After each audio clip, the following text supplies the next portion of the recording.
budaya, salam kebajikan, salam sejahtera untuk kita semua. Kembali beli roti.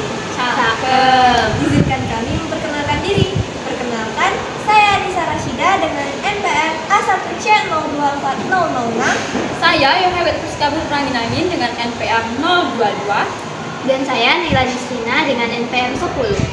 Kami adalah mahasiswa dari Universitas Bengkulu dari Program Studi Pendidikan Matematika kelompok 1. Mata kuliah umum Pancasila dengan judul Peran mahasiswa dalam mencegah cyberbullying dengan menerapkan nilai-nilai Pancasila. Tonton videonya ya. Pada awal tahun 2024, berdasarkan analisis dari Asosiasi Penyelenggara Jasa Internet Indonesia atau APJII, menyatakan bahwa Pulau Jawa menunjukkan tingkat penetrasi dan kontribusi internet tertinggi di antara pulau-pulau besar di Indonesia. Di tengah berkembangnya zaman sekarang ini, media sosial menjadi hal yang tidak terpisahkan dalam kehidupan kita. Bahkan banyak orang menjadikan media sosial sebagai sumber mencari rezeki. Namun, di balik keuntungannya, ada dampak buruk yang didapati oleh penggunanya. Salah satu dampak buruknya adalah cyberbullying. Cyberbullying adalah bentuk intimidasi yang dilakukan secara online. Cyberbullying ini biasanya berupa penghinaan, ancaman, atau pelecehan yang menyebabkan kerugian emosional atau psikologis bagi korban. Cyberbullying ini juga tidak mengenal usia, baik kalangan anak-anak, remaja, maupun orang dewasa sekalipun berpotensi menjadi korban. Cyberbullying ini juga dapat terjadi kapan saja dan di mana saja karena media sosial memungkinkan akses 24 jam tanpa henti. Bentuk dari bullying ini juga dapat terjadi di berbagai platform seperti media sosial, pesan instan, maupun platform daring lainnya. Sebagai agent of change, mahasiswa dan mahasiswi terkhususnya di Universitas Bengkulu diharapkan membawa dampak perubahan yang positif, baik dalam edukasi maupun advokasi untuk mencegah fenomena cyberbullying ini. Dengan demikian, peran mahasiswa sebagai agen of change dalam mencegah cyberbullying tidak hanya relevan di era digital, tetapi juga menjadi kebutuhan mendesak. Melalui penerapan nilai-nilai Pancasila, mahasiswa tidak hanya dapat melawan fenomena ini, tetapi juga dapat menginspirasi perubahan positif, baik di lingkungan kampus maupun lingkungan masyarakat, baik di lokal maupun nasional. Untuk menyelesaikan tugas belajar kami akan mewawancarai mahasiswa dan mahasiswi dari Universitas Bengkulu. Yang pertama, saya akan mewawancarai Kak Dasi Hanisa Apenta Arvin dari Program Studi Pendidikan Matematika Angkatan 21.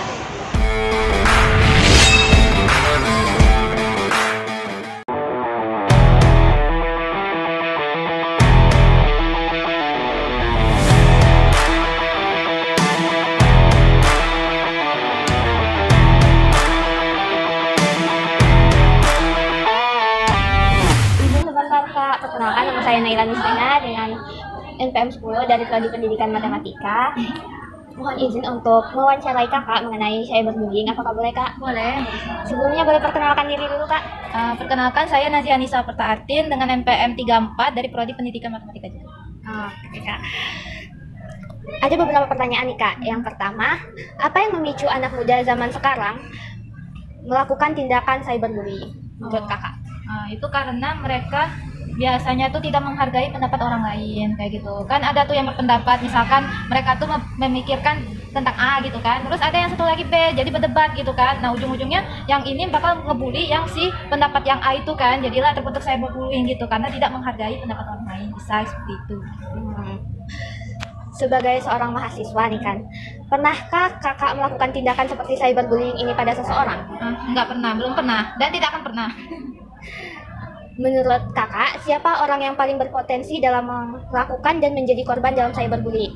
Kalau yang untuk pelaku sih kayaknya tuh yang lebih eksterior kayak apa tuh, kayak egois kayak gitu. Nah, kan paham aja kan, kalau yang korban itu biasanya tuh ya yang dia tuh kayak berbeda pendapat dengan kita kan. Pas kita ngasih pendapatnya, terus mereka tuh bakal apa kayak ya intinya yang berbeda itulah yang bakal di cyberbullying gitu, kena cyberbullying.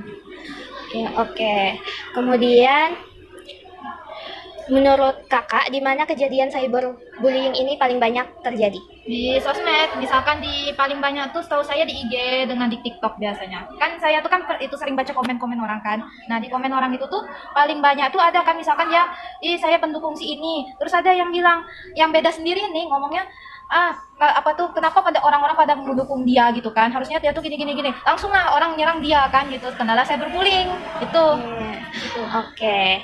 Terus menurut kakak, bagaimana cara mahasiswa dapat menanam nilai-nilai Pancasila dalam menggunakan media sosial untuk mencegah terjadinya cyberbullying?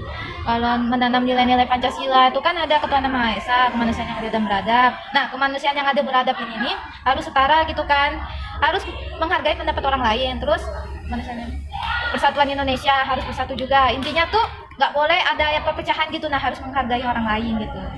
Gitu. Menurut kakak, mengapa tindakan cyberbullying ini perlu dihentikan? Ya karena bisa menjatuhkan orang lain gitu kan, ada orang itu kan punya perasaan ya.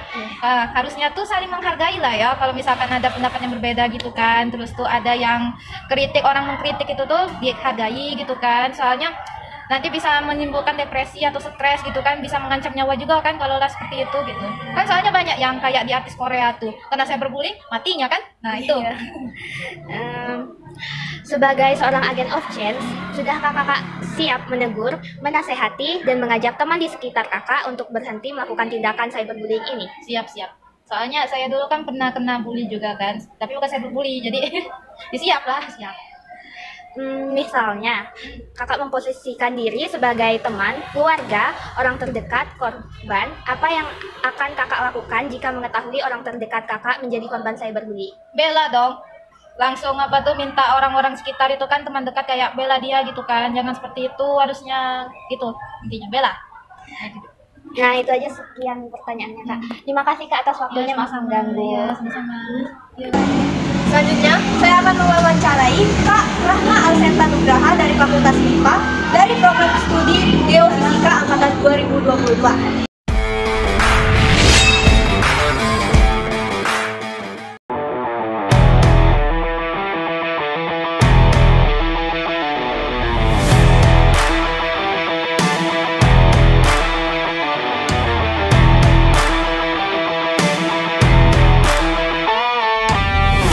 Perkenalkan, aku Alisa Rasida dari Prodi Pendidikan Matematika. Di sini kami niatnya mau wawancarain kakak tentang produk Pancasila, tentang cyberbullying. Apakah kakak bersedia? Insya Allah bersedia. Sebelumnya, nama kakak siapa ya kalau boleh tahu? Perkenalkan, nama kakak itu Rahma Alsenta Nugraha. Biasa dipanggil Alsenta ataupun Al juga boleh. Agak program studi S1 Geofisika, sekarang lagi semester 2. Kita langsung ke pertanyaan aja ya, Kak. Yang pertama itu, menurut kakak, apa yang memicu anak muda seperti mahasiswa pada zaman sekarang melakukan tindakan cyberbullying? Kalau menurut pendapat saya, kenapa hal tersebut saat ini sering terjadi ya, kegiatan cyberbullying itu sendiri. Yang pertama, perkembangan teknologi media sosial. Berbeda sama zaman dahulu ya, di mana zaman dahulu itu untuk mengakses media sosial itu sangat sulit.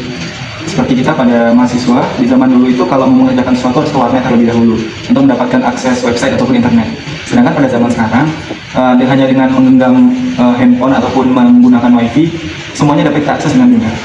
Hal itulah yang mungkin mendasari kenapa kegiatan cyberbullying itu terjadi gitu. Karena mudahnya akses dan juga kita sekarang sudah banyak kan melihat bahwasanya akses tersebut itu disalahgunakan.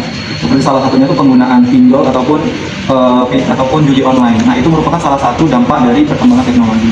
Dan juga salah satunya yaitu tadi cyberbullying itu tadi tidak dimanfaatkan dengan baik, akhirnya digunakan dalam hal kejahatan. Terus pertanyaan kedua, Kak, sebagai seorang mahasiswa, pernahkah kakak melakukan tindakan seperti cyberbullying ini pada seseorang? Alhamdulillah tidak pernah. Terus menurut kakak, siapa orang yang paling berpotensi dalam melakukan dan menjadi korban dalam cyberbullying ini? Kalau untuk yang paling berpotensi menjadi tersangka ataupun pelaku, itu biasanya orang-orang yang memiliki peranan penting ataupun pengaruh penting di suatu instansi.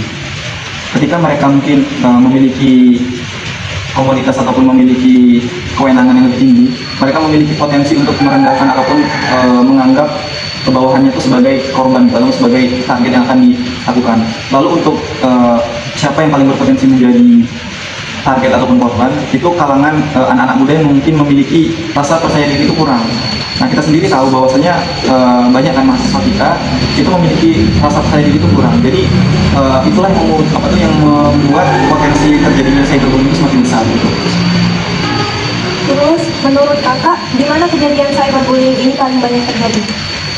Kalau untuk kegiatan cyberbullying ini bisa terjadi di mana-mana ya, baik di khalayak ramai ataupun mungkin di lingkup yang sepi itu bisa saja terjadi. Namun pada dasarnya kegiatan ini paling sering terjadi itu di hal-hal yang berkaitan tidak mencakup orang ramai. Karena biasanya si pelaku ini itu terlebih dahulu mengincar target yang ingin dijadikan korban.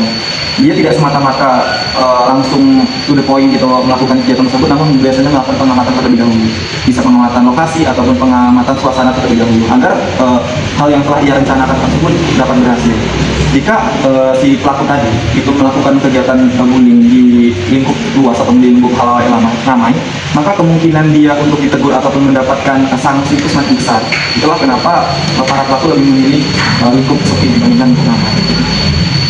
Terus yang keempat ini, menurut kakak bagaimana cara mahasiswa untuk dapat menanamkan nilai-nilai Pancasila dalam menggunakan media sosial untuk mencegah terjadinya cyberbullying? Kita sendiri tahu ya, Pancasila terdiri dari 5 sila yang di awal saja itu udah sangat kuat gitu, ketuhanan yang Maha Esa. Sebenarnya dari satu sila yang pertama itu aja kita udah bisa, kalau memang udah kita tanamkan itu secara baik, itu sudah mampu melerai ataupun membuat kegiatan cyberbullying itu tidak dilaksanakan. Namun ya faktanya di lapangan, semakin seperti pertanyaan di awal tadi, semakin berkembangnya teknologi yang disalahgunakan itu justru membuat kegiatan cyberbullying semakin berkembang. Karena ya mungkin masuknya budaya barat ataupun segala macam, sehingga nilai-nilai norma-norma Pancasila yang sudah tertera dari 5 sila tersebut itu dilupakan oleh kalangan masyarakat muda. Seperti ini, sekarang kita sedang tren di TikTok kan. Misalnya standar TikTok ataupun standar TikTok. Nah itu tuh budaya barat yang kita bawa ke budaya Nusantara. Sehingga hal-hal tersebut tuh tidak sepantasnya kita ambil, namun secara tidak langsung kita mengikuti hal-hal tersebut. Sangat jauh berbeda dengan norma-norma yang diajarkan oleh Pancasila, seperti kemanusiaan, ketuhanan, dan juga kemanusiaan dan masyarakat sosial. Di mana kegiatan tersebut, apabila memang benar-benar kita laksanakan, saya pribadi rasa kegiatan cyberbullying itu nggak akan pernah terjadi. Terus menurut kakak, mengapa tindakan cyberbullying ini perlu dihentikan? Karena yang pertama ya, itu merugikan orang lain. Yang kedua, apabila terus dibiarkan, maka mampu menimbulkan gangguan psikis bagi si korban. Terutama apabila korban tersebut dilakukan cyber itu lebih dari 2 kali. Nah, apabila mungkin kalau yang pertama, si korban masih merasakan kalau hal tersebut tuh mungkin ketidaksengajaan. Nah, bercanda atau kenapa. Kalau kedua kali, mungkin itu udah timbul rasanya, kok seperti ini. Namun apabila udah lebih dari 2 kali, itu mungkin si korban itu sudah timbul rasa trauma kepada si pelaku. Timbullah rasa tidak percaya dirinya semakin meningkat dan juga rasa menutup diri itu semakin besar. Gitu. Terus sebagai seorang agent of change, sudahkah kakak siap menegur, menasihati, dan mengajak teman di sekitar kakak untuk berhenti melakukan tindakan cyberbullying? Sebagai generasi milenial ya di zaman sekarang, agent of change, penerus masa depan, insya Allah sudah siap. Namun di lingkungan kakak sendiri itu masih sangat sering terjadi kakak melihat hal tersebut, baik orang-orang yang mungkin kakak kenal ataupun orang-orang yang tidak kakak kenal. Namun sering terjadi ya, ketika kita misalnya negur nih orang yang nggak kita kenal, dia melakukan hal tersebut, orang tersebut pasti mengatakan, apa urusannya dengan kamu? Kamu bukan siapa-siapa, jangan sok asik, jangan sok kenal, ini bukan urusannya. Itu sering yang terjadi di lingkungan fakta di lingkungan seperti saat sekarang ini. Nah itulah yang perlu kita tanamkan, bahwasanya untuk melerai hal tersebut, bahwasanya untuk mencegah hal tersebut itu tidak perlu ada ikatan persahabatan ataupun ikatan khusus untuk melerai. Kita di sini kan tertua ya, kita sama-sama remaja, kita sama-sama warga Republik Indonesia, dan kita tuh harus memiliki rasa ikatan satu sama lain untuk saling melindungi. Namun apabila ikatan tersebut tidak kita rasakan ataupun kita mungkin merasa kalau kita nih perseorangan gitu, nggak ada ikatan satu sama lain, itu tadi rasa acuh tak acuh tuh pasti bakalan timbul. Terus yang terakhir nih kak, posisikan kakak sebagai teman atau keluarga atau orang terdekat dari korban cyberbullying. Apa yang kakak lakukan jika mengetahui orang terdekat kakak menjadi korban dari cyberbullying? Kalau untuk keluarga, misalnya adik karena kebetulan kakak juga punya adik. Apabila adik kakak itu menjadi salah satu korban dan kegiatan cyberbullying ini, untuk yang pertama kakak nggak bakalan langsung bertindak ceroboh ya, mungkin atau mengintimidasi si pelaku atau apa. Mungkin kakak bakalan mengumpulkan bukti-bukti terlebih dahulu. Pastinya si pelaku melakukan hal tersebut pasti ada hal ataupun yang mendasari niatan dari pelaku untuk melakukan tersebut. Nah itulah yang bakalan kakak lakukan pertama. Namun apabila kakak telah mengumpulkan bukti-bukti itu secara lengkap ataupun secara pasif, itu bakalan masuk ke tahap selanjutnya, yaitu mungkin kita serahkan ke pihak yang berwajib, karena kita di sini tidak memiliki wewenang untuk mendiskriminasi pelaku itu secara langsung. Mungkin ya kalau kita secara kakak cowok, mungkin kakak bisa main fisik ke dia gitu kan, secara kekerasan, namun itu tidak diambilkan. Bisa jadi kakak yang menjadi tersangka, karena itu sudah melanggar dari norma-norma Pancasila kan, sudah melanggar dari hak asasi manusia juga. Nah itulah kenapa gunanya kita menegakkan ada instansi perlindungan, ada instansi hukum, itulah yang melindungi kita. Jadi sudah sembatasnya apabila kita memiliki laporan yang lengkap, kita ajukan ke mereka, biar mereka yang memproses.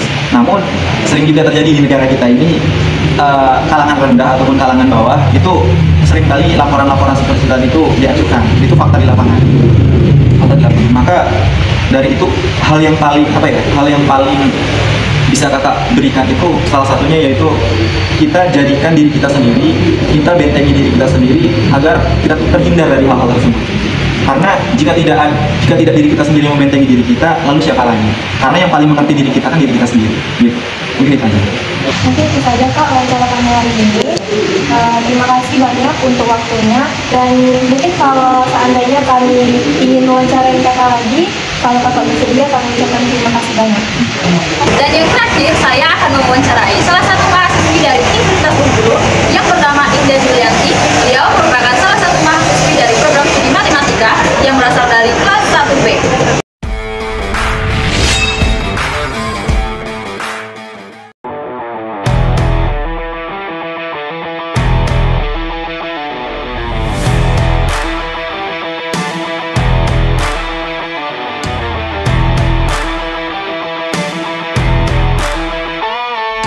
Menurut kamu, apa yang memicu mahasiswa zaman sekarang untuk melakukan cyberbullying? Mungkin menurut saya sih ada beberapa faktor.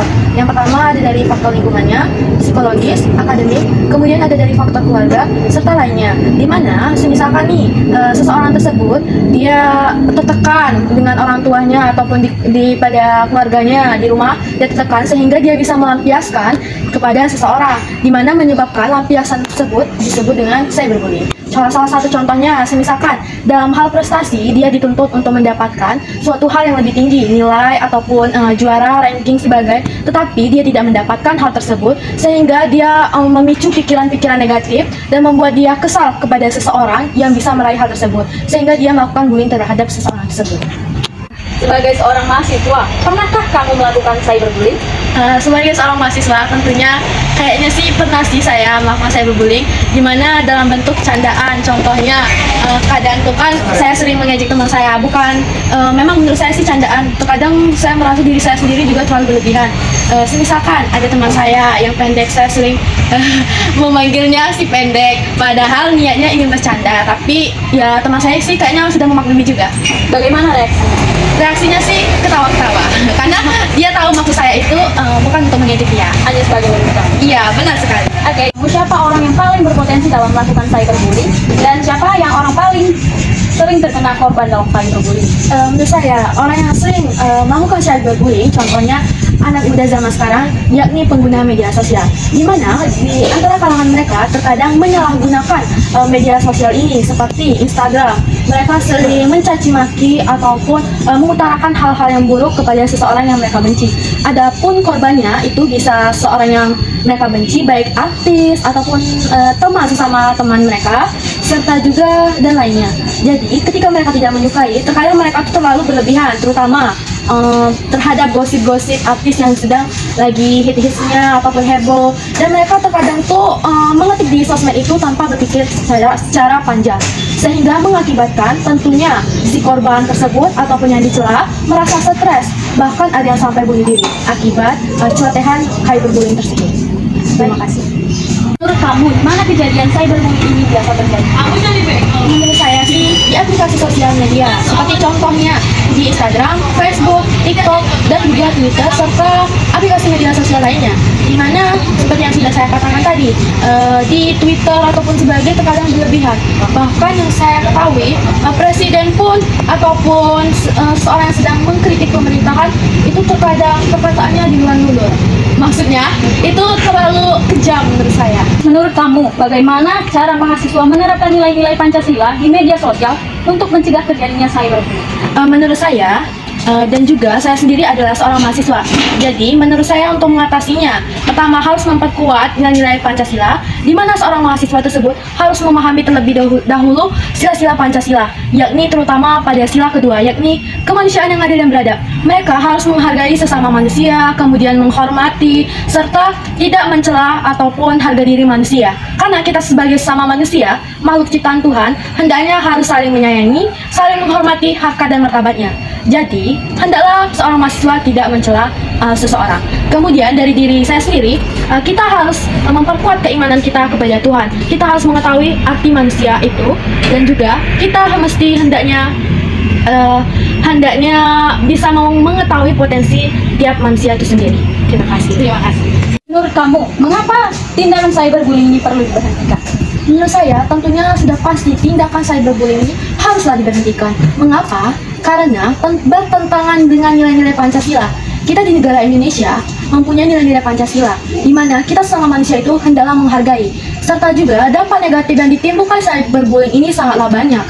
Bisa jadi berkemungkinan seseorang yang mengalami cyberbullying itu mengalami kematian atau bunuh diri. Karena di sana mereka harkat dan martabat mereka tidak dihargai. Jadi, untuk menghentikan dampak negatif yang paling terburuk, kita harus mencegah terjadinya cyberbullying. Sebagai seorang agent of change, sudahkah Anda siap untuk menegur, menasihati, dan mengajak teman-teman untuk berhenti melakukan cyberbullying?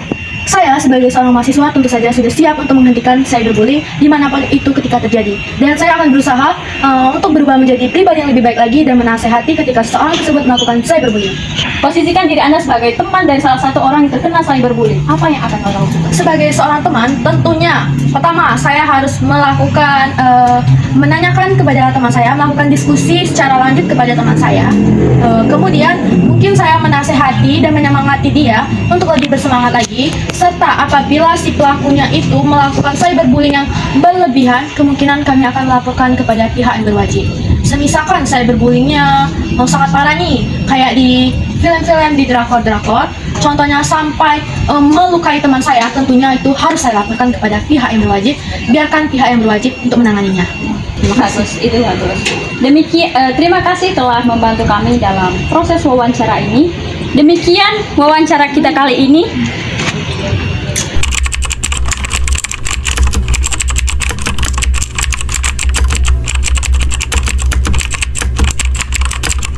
Itu saja video dari kami. Izinkan kami menutup videonya dengan satu pantun. Jalan-jalan ke Taman Mini. Cakep. Izinkan kami pamit undur diri. Assalamualaikum warahmatullahi